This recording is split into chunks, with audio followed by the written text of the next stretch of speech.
First of all, salutations to all in the name of the Lord Jesus Christ.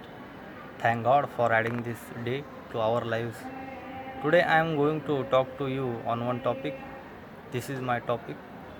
Your marriage should be like a beautiful garden. There are 5 rules to follow when planting a beautiful garden. The same 5 rules apply to a husband and wife. Number 1, use seeds that will resist diseases. Prevention is the best way to stay away from the disease. We saw with our tongues. Your speech should not spread the disease. You should use words that do not cause disease. To protect the plants from diseases, spraying or medicine is required from time to time so that the plant does not get diseased. If you don't want weeds in your garden, be careful what you say. I believe that you will not allow weeds to grow in the garden of married life. Number 2, make the soil fertile by adding manure. If you want happiness in your married life, encourage and compliment each other. Put these two fertilizers of encouragement and appreciation in your marriage garden, then you will get a good crop. Number 3, prune the dried branches and leaves in the garden.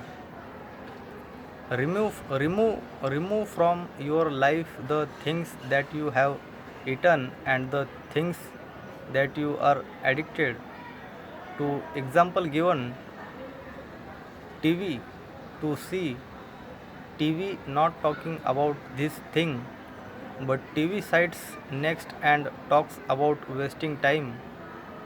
Get rid of bad habits. If you can control them, it will be much better. It is very important to control these things. Number 4, remove diseased leaves as soon as they appear. When someone is hurt by your speech, a page gets bitten. Get rid of this kid immediately. That is, immediately apologize to the person.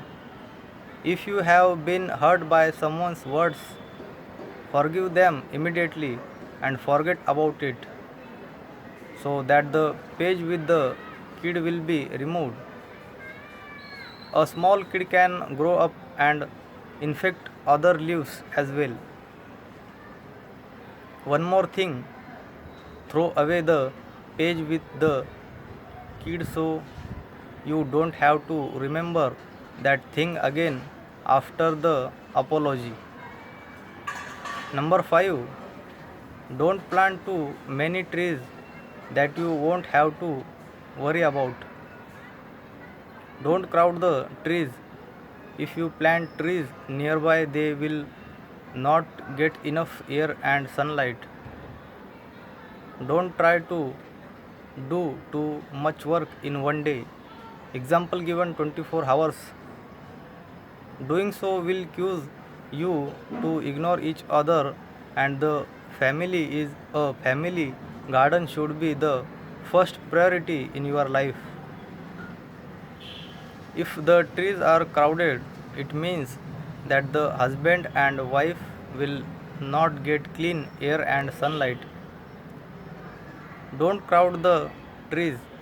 If you plant trees nearby, they will not get enough air and sunlight.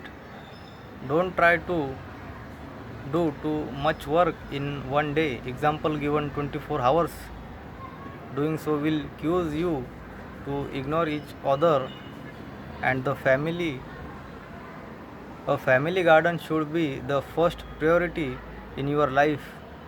If the trees are crowded, it means that the husband and wife will not get clean air and sunlight. Thank you for watching this message, and God bless you all.